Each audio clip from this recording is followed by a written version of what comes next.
Hello दोस्तों, हम आप सभी का स्वागत करते हैं अपने इस यूट्यूब चैनल पे। हम इस वीडियो में बात करेंगे कि हमारा जो डॉक्यूमेंट वेरिफिकेशन पे लेवल 5 के लिए आरआरबी मुजफ्फरपुर से हुआ है, जिसमें कि मेरा चयन सीनियर सीसीटीसी के पद पर हुआ है। हम इसमें बात करेंगे कि हमारा डीवी एक्सपीरियंस कैसा रहा और हमें वहाँ पर किन किन कठिनाइयों का सामना करना पड़ा। तो आइए हम शुरू करते हैं वीडियो को और देखते हैं कि हमारा डीवी एक्सपीरियंस जो था वह किस प्रकार का था। तो हम आपको सबसे पहले बता दें कि हमारा जो डीवी था वह 6/12/2022 को दोपहर 2 बजे से आरआरबी मुजफ्फरपुर के ऑफिस में था। और हम हम लोग जब वहाँ पर 2 बजे पहुँचे तो हम लोगों को उस शिफ्ट में टोटल 30 छात्रों का वेरिफिकेशन हुआ। अंदर से एक सर सबसे पहले आए, वो सभी लोगों को एक एक कर नाम और रोल नंबर के साथ बुलाते थे और 29 छात्रों को 15-15 के 2 ग्रुप में बांट दिया और वहाँ पर एक डीवी का सीरियल नंबर दिया गया था और उसी डीवी सीरियल नंबर के हिसाब से आपका वहाँ का जो भी प्रोसेस था वह हुआ। तो वहाँ पर 15-15 के 2 ग्रुप में बांट दिया गया, ग्रुप ए और ग्रुप बी करके बना दिया गया था। उसके बाद वहाँ पर जब सभी छात्र पहुँच गए तो उन लोगों को 15-15 के ग्रुप में बांटने के बाद सभी लोगों को वहाँ से अलग अलग ग्रुप बाई बरामदे में ले जाकर बैठा दिया गया और वहाँ पर 7-8 पन्ने का एक फॉर्म दिया गया और उसके बाद आपका जो भी डॉक्यूमेंट ले करके जाना था उसका जो भी ये सीक्वेंस बोला गया था उस सीक्वेंस में सजाने के लिए कहा गया। और उसके बाद डॉक्यूमेंट को सीक्वेंस में सजाने के बाद जो फ़ोटो कॉपीज़ था उसका उन सभी फ़ोटो कॉपी पर स्व हस्ताक्षरित लिख करके और अपना साइन करना था और डेट डालना था। तो इतना करने के बाद और जो फॉर्म उधर से दिया गया था उस फॉर्म को फिल कर लेने के बाद उसके बाद सभी लोगों को ऊपर के हॉल में बुलाया गया और वहाँ पे बैठा दिया गया। फिर वहाँ बैठाने के बाद हमारा जो दूसरा प्रोसेस हुआ उसमें हुआ कि हमारा प्री मेंस और टाइपिंग तीनों का जो थंब इंप्रेशन था उसको मैच किया गया और साथ ही साथ हमारा साइन को भी मैच करवाया गया। तो इतना होने के बाद जब थंब इंप्रेशन और साइन मैच हो गया तो हम लोगों को वहाँ पर, जैसे कि नीचे हमने बताया कि सभी 30 छात्रों को 2 ग्रुप में बांटा गया था, तो उन 2 ग्रुप को फिर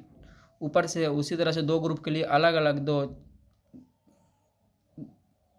कमेटी टाइप का बोर्ड होता है वो बैठे हुए थे। मतलब कि एक बोर्ड में लगभग वहीं 4 या 5 व्यक्ति काम कर रहे थे। तो वहाँ पे दो बोर्ड बैठा हुआ था, एक तरफ ग्रुप ए वाले का हो रहा था वेरिफिकेशन, दूसरी तरफ ग्रुप बी वाले का वेरिफिकेशन हो रहा था। तो उसी तरह से मेरा जो था वह शायद ग्रुप बी में था। और जब थंब इंप्रेशन और साइन मैच हो गया तो उसके बाद जहाँ बोर्ड बैठा हुआ था उसके जस्ट सामने कुछ कुर्सी लगा हुआ था, वहाँ पे हम लोग जाके बैठ गए और वहाँ पे एक एक करके, जैसे कि वहाँ पे जो सीरियल नंबर दिया गया था उस सीरियल नंबर के हिसाब से काम हो रहा था। तो उसका जब हमारा नंबर आया तो हम लोग गए तो वहाँ पे हमसे सबसे पहले जो एडमिट कार्ड था वो मांगा गया, मतलब कि ये डीवी का एडमिट कार्ड मांगा गया। और उसके बाद जो भी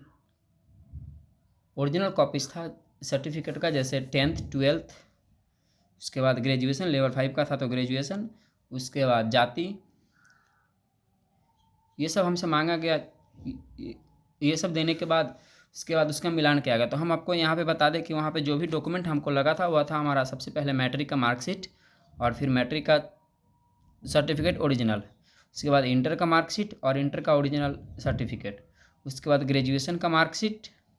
पार्ट 1, 2, 3 तीनों का सेपरेट होना चाहिए, अलग अलग। पहले पार्ट 1 का होना चाहिए, फिर पार्ट 2 का होना चाहिए, उसके बाद पार्ट 1, पार्ट 2 और पार्ट 3 जो तीनों का सेपरेट एक अलग आता है फाइनल बन के, वो होना चाहिए। तो ये तीनों मार्कशीट और प्लस आपका ग्रेजुएशन का जो सर्टिफिकेट है वो, तो मेरे पास ग्रेजुएशन का ओरिजिनल सर्टिफिकेट नहीं था, हमने उसके बदले में प्रोविजनल सर्टिफिकेट ले गया था। और आपका जो सर्टिफिकेट होना चाहिए उस पर डेट ऑफ रिजल्ट पब्लिकेशन भी होना नेसेसरी है।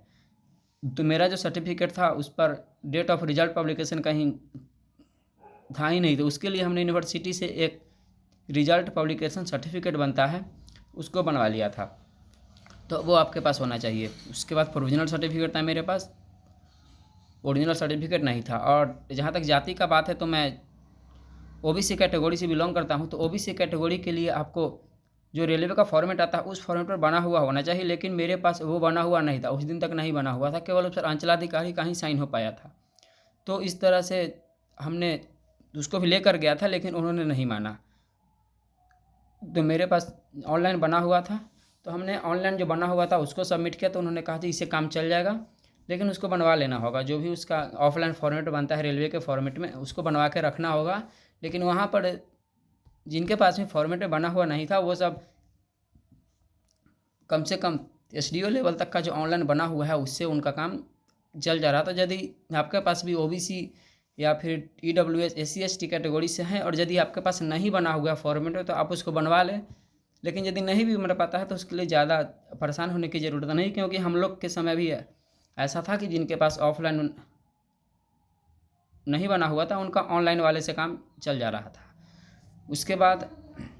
जो ग्रेजुएशन का सर्टिफिकेट था, मेरे पास ओरिजिनल सर्टिफिकेट नहीं था, तो ओरिजिनल सर्टिफिकेट के लिए उन्होंने एक लेटर लिखा मेरे नाम से और 7 दिन का समय दिया और बोला कि 7 दिन के भीतर आपका जो ओरिजिनल सर्टिफिकेट होना चाहिए वो सर्टिफिकेट यहाँ ऑफिस में आकर के सबमिट कर देना। जैसे कि 6 तारीख को मेरा वेरिफिकेशन था, तो उस लेटर पर लिखा हुआ था कि आपका जो ग्रेजुएशन का ओरिजिनल सर्टिफिकेट होगा वह 13 तारीख तक आकर के यहाँ ऑफिस में सबमिट कर देना है। तो मैंने मेडिकल के बाद अपना उस सर्टिफिकेट को बनवा कर और 13 तारीख को जा कर के सबमिट कर दिया था ऑफिस में। उसके बाद इतना होने के बाद में जब ये हो गया, सारा डॉक्यूमेंट चेक हो गया, और ये भी होना चाहिए उसमें कि आपका जो भी नाम है और आपने जो नंबर भरा हुआ है उसके ऑनलाइन फॉर्म भरते समय वो सब एकदम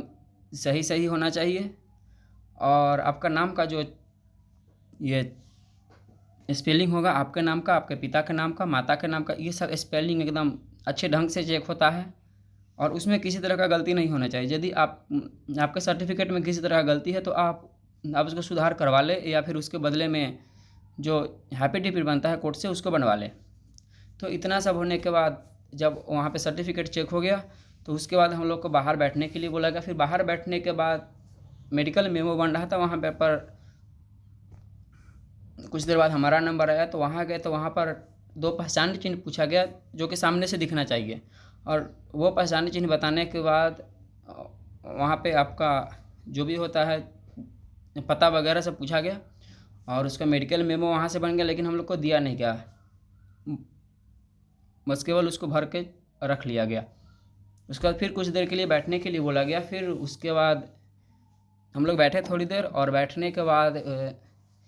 फिर जो यहाँ के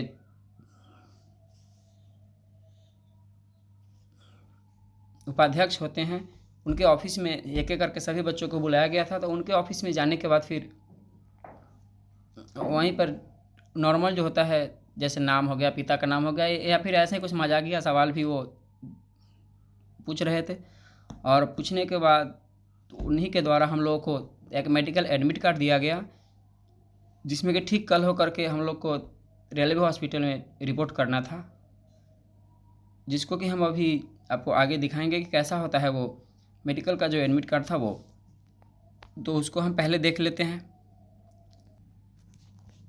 ओबीसी हम पहले देखते हैं कि इस फॉर्मेट में आपका ओबीसी सर्टिफिकेट बना होना चाहिए, और उसके बाद यहाँ पर आपका सीओ का पहले साइन होगा, यानी अंचलाधिकारी का साइन यहाँ पे होगा, और उसके बाद यहाँ पर एसडीओ का साइन किया हुआ है। तो इस फॉर्मेट बना होना चाहिए। यदि नहीं भी बना हुआ है तो भी कोई बात नहीं, वहाँ पे ऑनलाइन वाला फॉर्मेट एक्सेप्ट हो रहा है। और इसके बाद जो हमने आपको अभी बताया था कि मेडिकल का जो एडमिट कार्ड था वो कैसा होता है, तो मेडिकल का एडमिट कार्ड सबसे लास्ट में दिया गया, और वो